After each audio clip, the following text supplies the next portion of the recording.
Is your Doberman causing you all kind of issues because it's not potty trained yet and you keep having to clean up your house and it's just not something you want to be doing? Well, today let's help you with that.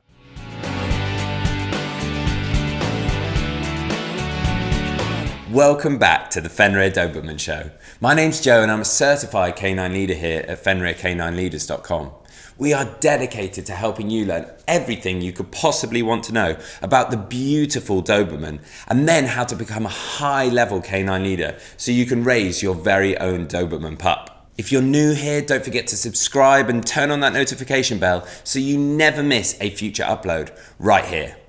Cleaning up after your Doberman is probably not the thing you're looking forward to about getting a Doberman.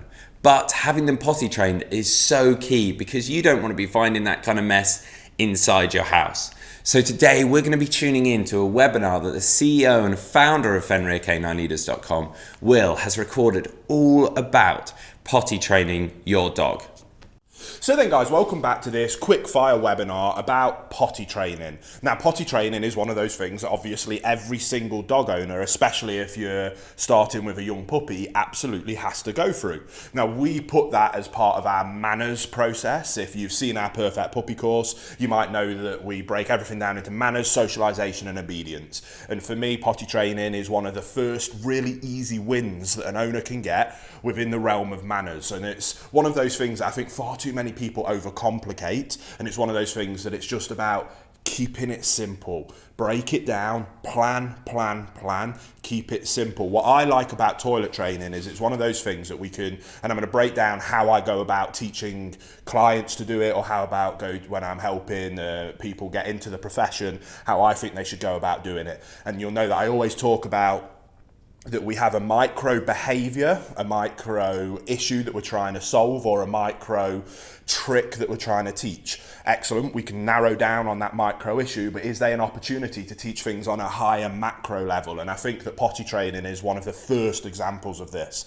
Now from the micro, we need to teach a dog to not go number 1 or 2 inside and to do it where they should do. That's the micro issue. But what I love about my routine of teaching potty training is not only is it just incredibly successful at getting the job done really quickly, but it really helps with the macro picture of calm, consistent leadership and focusing on the consistency element of what it takes to be an excellent canine leader. So when you bring your new 8-week puppy home, or your owner's bringing a new 8-week puppy home, the way we do it is really simple. On the hour, every hour, when the puppy wakes up, after they've had a drink or something to eat. You can set that as an alarm, but you want to make it structured and routine. I always talk about routine, boundaries, structure, expectations is incredibly important for canine ownership, and this is where I say that it's an opportunity to help with the mindset of being a good dog owner at that macro level by about instilling that principle of structure and routine. So on the hour, every hour, when the dog's just woke up from a nap or after they've eaten or drunk,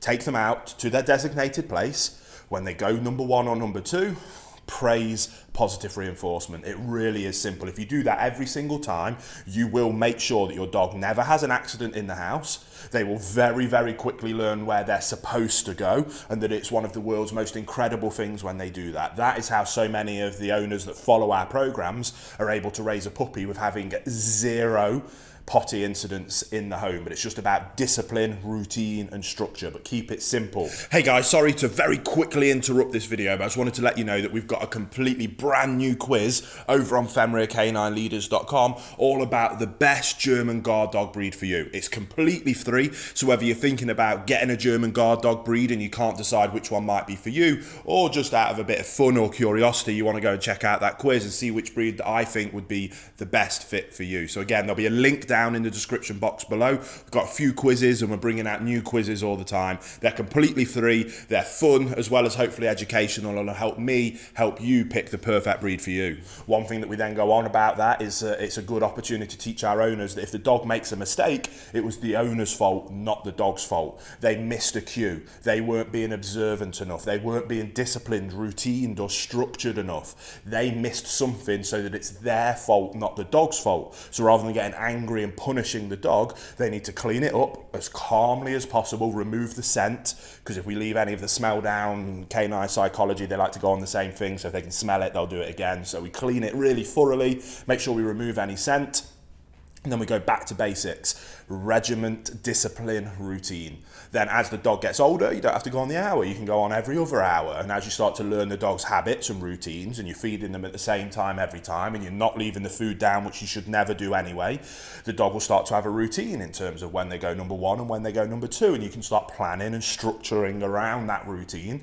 which builds structure, builds routine, builds high expectations, builds leadership and relationship with your dog, and sets you and the dog up for extremely high levels of success on that macro level. That's the most important part, by focusing in and teaching some skills on the micro level that is potty training. So again, it isn't rocket science, guys. Keep it simple, but stay calm. If there's any accidents, it's your fault, not the dog. So step back, readdress, and then put a better plan in place so that that accident doesn't happen again. Set them up for success, and then highly praise and reinforce that success. And you, with your puppy, or your clients and their puppies, will have their mind blown about how incredibly easy it was to potty train their dog. Something that so many people make it far more complicated than it needs to be. Keep it simple, keep it disciplined, keep it routine, structured. Calm, consistent leadership wins above everything else. So I hope you enjoyed that quickfire webinar. Let's move on to the next one. So there we go, guys. Some really useful tips that you're going to be able to take away and start putting into practice straight away with your very own Doberman pup, so you never have this issue. I really hope you enjoyed today's video. If so, make sure you get involved in the comments down below, as we would love to know all about your Doberman, whether you're getting a Doberman or how your training's going. We love to hear about it. Don't forget to subscribe and turn on that notification bell so you never miss a future upload right here on the Fenrir Doberman Show.